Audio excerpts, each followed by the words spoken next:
వైఎస్ఆర్ కడప జిల్లా బద్వేల్ పట్టణంలోని మహమ్మద్ కాలనీ మండల ప్రజా పరిషత్ పాఠశాలలో విద్యార్థులు వారి తల్లిదండ్రులతో ఆత్మీయ సమావేశం నిర్వహించారు. పిఎంహెచ్ఎం కమలమ్మ ఆధ్వర్యంలో జరిగిన ఈ కార్యక్రమానికి తెలుగు మహిళా అధ్యక్షురాలు మాచుపల్లి లక్ష్మీదేవి ముఖ్య అతిథిగా హాజరయ్యారు.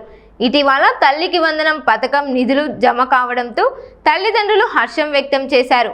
అనంతరం విద్యార్థులు, తల్లిదండ్రులు, ఉపాధ్యాయులు కలిసి సహపంక్తి భోజనం చేశారు. సీఎం నారా చంద్రబాబు నాయుడు, విద్యాశాఖ మంత్రి నారా లోకేష్ కు తల్లిదండ్రులు కృతజ్ఞతలు తెలిపారు.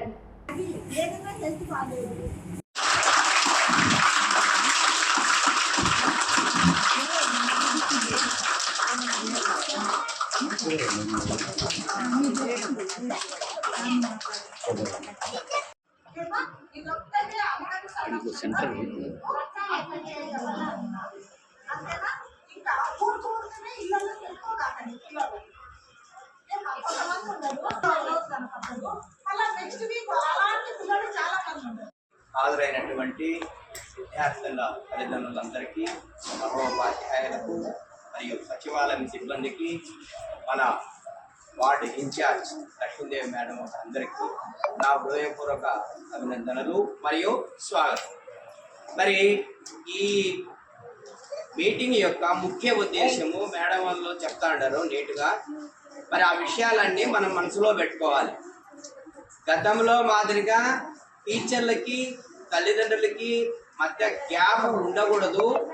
బాగా టీచర్లతో తల్లిదండ్రులు రోజు మార్చి రోజు కానీ ఏదో వాళ్ళకి సమయం ఉన్నప్పుడు కానీ కొద్దిగా మాట్లాడాలంటే పరిచయాలు ఏర్పడాలి. ఎవరు ఉండరు, ఏ సబ్జెక్టు, ఎవరు ఏం చెప్తారు, వాళ్ళ పిల్లలకి ఏ సారు ఏ టీచరు అనేది తెలుసుకోవాలనే ఉద్దేశంతో ఈ ప్రభుత్వం వారు ఇటువంటి కార్యక్రమాలకి శ్రీకారం చుట్టారు.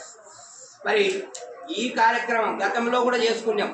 ఇంతకుముందు కూడా మనము పేరెంట్ టీచర్ మీటింగ్ చేసుకుంటాం. ఇంత గ్రాండ్గా చేసుకోవడం ఈ 2 సంవత్సరాల నుంచి మనకు మొదలైంది. అందుకే దీనికి మెగా పేరెంట్ టీచర్ మీటింగ్ అని అనడము జరిగింది. మరి ఈ పేరెంట్ టీచర్ మీటింగ్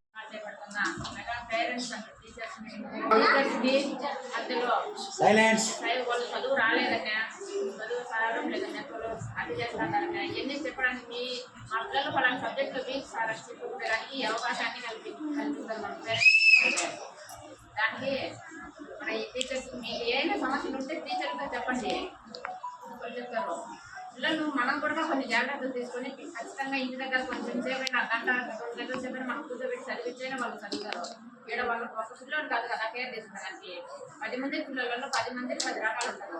అందరినీ ఒకే రకంగా చూడలేదు. వాళ్ళు కొంచెం చదివే వాళ్ళు ఉంటే చదివే వాళ్ళు చదువుతారు, ఆటలాడుకునే వాళ్ళు ఇప్పుడు మన దేశం అంతా ఆట మీదనే ఉంటుంది. అందుకని ఇంటికాడ మనం భయం పెట్టుకొని కూర్చోబెట్టుకొని చదివించుకోవాలి. ఫస్ట్ మనం క్రమశిక్షణగా ఇంటికాడ పెడితే అదే క్రమశిక్షణ వాళ్ళ స్కూల్లో కూడా అలవాటు అయింది. కాబట్టి మీ అందరూ కొంచెం మొబైల్ ఫోన్లో దూరంగా పెట్టి పిల్లలను మనం కొంచెం కేర్ తీసుకుంటే మన పిల్లల భవిష్యత్తు బాగుంటుంది. పిల్లలందరూ ఇప్పుడు టీచర్లు అంటే వాళ్ళు 10 మందికి చెప్పే కాన్సెప్ట్ అంటే వాళ్ళు కూడా 10 మంది పేరెంట్సే కదా, ఇప్పుడు పిల్లలే కదా. మనం ఎంత క్రమశిక్షణగా పెంచితే మన పిల్లలు కూడా అంత అభివృద్ధి చెందుతారు. అంత ప్రయోజనం లేదు. కాబట్టి పిల్లలందరూ స్కూల్లో టీచర్ల కన్నా తల్లిదండ్రులు ఎక్కువ కేర్ తీసుకోవాలి.